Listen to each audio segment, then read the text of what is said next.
শয়তানের নাম নিতে শয়তানের নাম উচ্চারণ করতে কোনো পাওয়া হয় না হয়েছে, কিন্তু এখনো ফ্যাসিজম তৈরি হয়ে আছে। ফ্যাসিস্টের দোসররা এখনো জীবিত আছে, বিভিন্ন জায়গায় ঘাপটি মেরে আছে, বিভিন্ন জায়গায় আঘাত করে চলতেছে। বিশেষ করে প্রশাসনের সাথে আঘাত করে বিভিন্ন জায়গায় ঘাপটি মেরে আছে। তার উজ্জ্বল প্রমাণ গত পরশু দিনে জুলাই যোদ্ধাদের এনসিপিদের সমাবেশে ন্যাক্কারজনক হামলা চালিয়েছে। সেখানে যারা প্রশাসন দায়িত্ব ছিল, বিশেষ করে প্রশাসন জানত এনসিপির যারা যোদ্ধা তারা এই খুনি হাসিনাকে দেশ থেকে বিতাড়িত করেছে, বিশেষ ভূমিকা রেখেছে। তারা আজকে গোপালগঞ্জে আসবে। গোপালগঞ্জের আওয়ামী লীগ হাসিনার পতাকা তারা অবশ্যই আছে, তারা অবশ্যই আক্রমণ করবে। প্রশাসন জানত, জানার পরও প্রশাসন তাদেরকে নিরাপত্তা দিতে ব্যর্থ হয়েছে।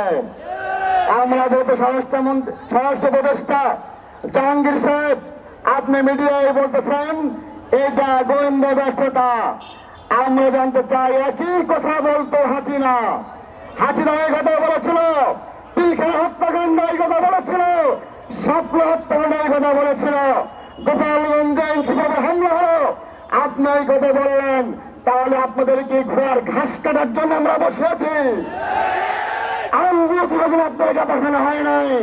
এই দায় এবং দায়িত্ব প্রশাসন এবং অন্তর্বর্তী সরকারকে নিতে হবে। পাশাপাশি সারা বাংলাদেশের আইন শৃঙ্খলার অবনতি ঘটছে।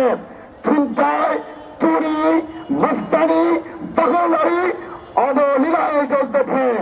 প্রশ্নের নাকের ডগায় ছিনতাই হচ্ছে, ধর্ষণ হচ্ছে, খুন হচ্ছে, আর চাঁদাবাজি হচ্ছে। প্রশাসন দাঁড়িয়ে দাঁড়িয়ে দেখছে। আমরা মনে করছি কোন একটা বড় দলের ইশারায় প্রশাসন নীরব দর্শকের ভূমিকা পালন করছে। আমরা দেখেছি বিভিন্ন সময় ইসলামী আন্দোলন বাংলাদেশকে নিয়ে, ইসলামী আন্দোলন বাংলাদেশের আমিরকে নিয়ে বড় বড় গুরুত্বপূর্ণ কথা বলা হয়েছে। বিশেষ করে বড় একটি দলের বিশেষ একটি শাখা তারা বলেছে, চরমনায় পীর সাহেবকে স্পষ্ট বলেছে মাহফিল করতে দিবে না, চরমনায় পীর সাহেবের জিব্বা টেনে ছেড়ে দিবে, এমন হুমকিও দিয়েছে। অজু ছাড়া নাকি অনেক নেতাদের নাম নেওয়া যাবে না। আমরা বলতে চাই, চরমনায় পীর সাহেবেরা সর্বাবস্থা অজু অবস্থায় থাকে ইনশাআল্লাহ। শয়তানের নাম নিতে অজু লাগে না, শয়তানের নাম উচ্চারণ করতে অজুর কোনো প্রয়োজন হয় না। আল্লাহর ওলিদের নাম নিতে হলে ভদ্রতার প্রয়োজন হয়।